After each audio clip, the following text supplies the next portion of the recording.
Look, it's great to be back on the trail, back in North Carolina.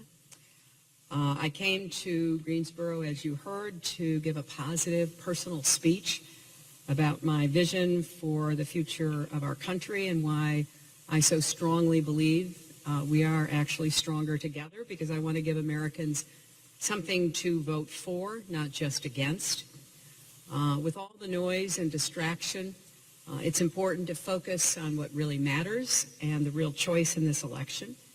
This is about the kind of country we want to be, whether we'll make the economy work for everybody and not just those at the top, whether we will bring people together or pit Americans against each other, whether we'll work with our allies to keep us safe or put a loose cannon in charge who would risk everything.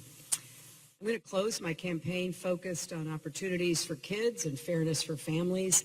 It's been the cause of my life. It will be the passion of my presidency. We're offering ideas, not insults, plans that will make a real difference in people's lives, not prejudice and paranoia. And as you know, my opponent is running a very different kind of campaign.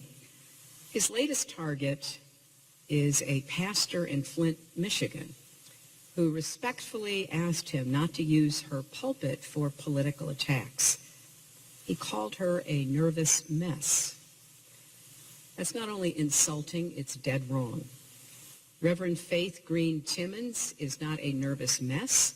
She's a rock for her community in trying times. She deserves better than that. And Flint deserves better. In fact, so does America. So I'm going to keep working as hard as I can to lift up our country, not tear it apart. I honestly believe there is so much more that unites us than divides us. And I believe with all my heart the American dream is big enough for everyone to share in its promise. So I'm determined to be a president for Democrats, Republicans, and independents, for all Americans, to really roll up our sleeves, solve our problems, and make positive differences in people's lives. So with that, I'd be happy to answer your questions. Hey, Celia. When you were home reflecting over these last 3 days, I wonder if you did any research about these polls that showed this race tightening, especially in some swing states. Is there anything we should be doing differently right now in the campaign? Celia, I've always said that this was going to be a tight race. I've said it from the very beginning, whether I was up, down, it didn't matter. I think those are the kinds of presidential elections that we have in America at this point in our history. I'm very proud of the campaign that we have put together. I feel like we are in a strong position going into these last weeks. What matters is who registers to vote and who is motivated and mobilized to turn out to vote. And I'm going to keep doing everything I can to deliver my message about what's at stake in this election.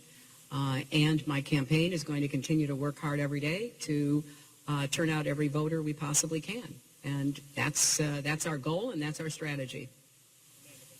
Secretary Clinton, the agreement that John Kerry and Sergei Lavrov negotiated to reduce Syrian violence is less than a week old, and reports out of Aleppo today already indicate that humanitarian assistance is having trouble reaching the city.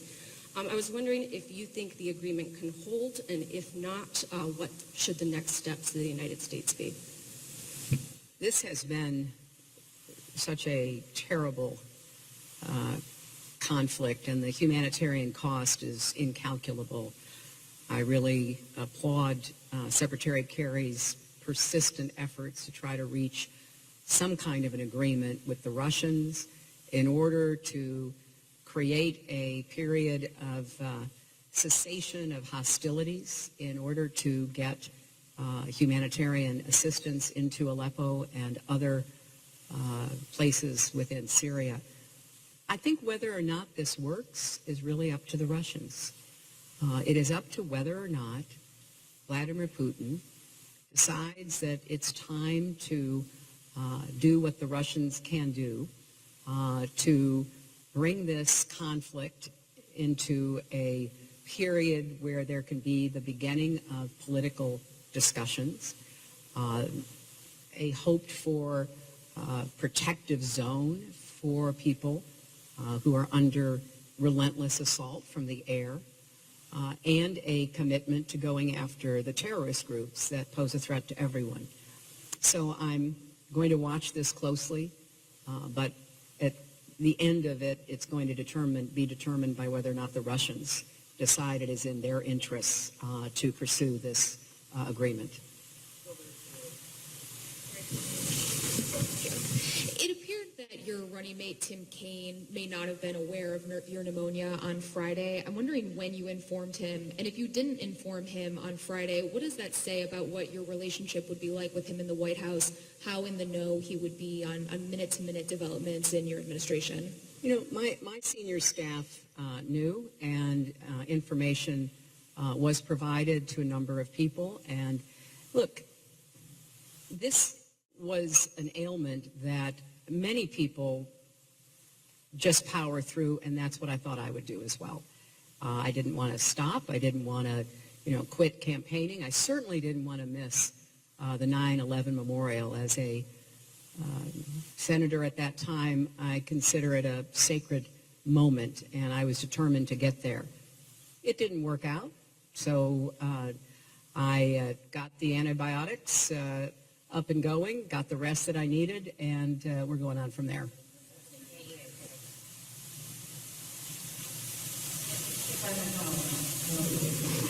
In terms of Tim Kaine, could you expand on how often you talk, what you see your relationship, whether he would be a real partner? You've seen very great partnerships in the White House. You've seen not so great partnerships in the White House. What kind of role it would be? And what do you feel that your important objectives, those that you outlined here today, were in any way jeopardized by the fact that you didn't explain? No, look, I had that same unfortunate. No, I communicated with Tim. I talked to him again last night.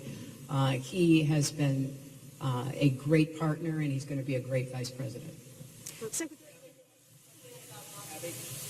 We communicated. We've communicated, but I am, not going to go into our personal conversations, and I feel very comfortable and confident about our relationship, and I really look forward to working with him closely. That over the years has gotten rough, and you've put up some defenses. Can you be a little bit more specific about what those defenses are that you're referring to? And did voters get a glimpse of some of that in the way that your campaign handled the events surrounding your illness over the weekend? My campaign has said that they could have been faster, and I agree with that. I certainly expect them to be as focused and quick as possible. But I have to say, from my perspective, I thought I was going to be fine, and I thought that there wasn't really any reason to make a big fuss about it. So I should have taken time off earlier. I didn't. Now I have, and I'm back on the campaign trail. So one more from Mark. You are going to the United Nations meetings with leaders from other countries. Of course, neither they nor their citizens can vote in the United States. So why are you making that sort of calculated choice to take time off of the campaign trail? What do you think it can get you, and what's the contrast you're hoping to show with Donald Trump?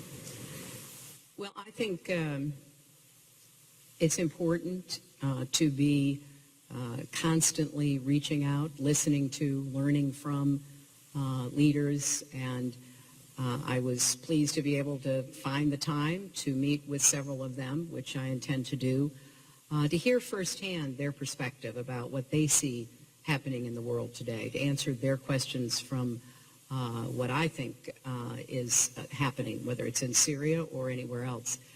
There's a lot going on in the world, and I have a long standing set of relationships that go back not only to Secretary of State and Senator, but back to First Lady. And I think it's important to tend to those relationships. And I won't be able to have as many meetings because of the press of the campaign as I have had in prior years, but I'm looking forward to the ones that we are scheduling.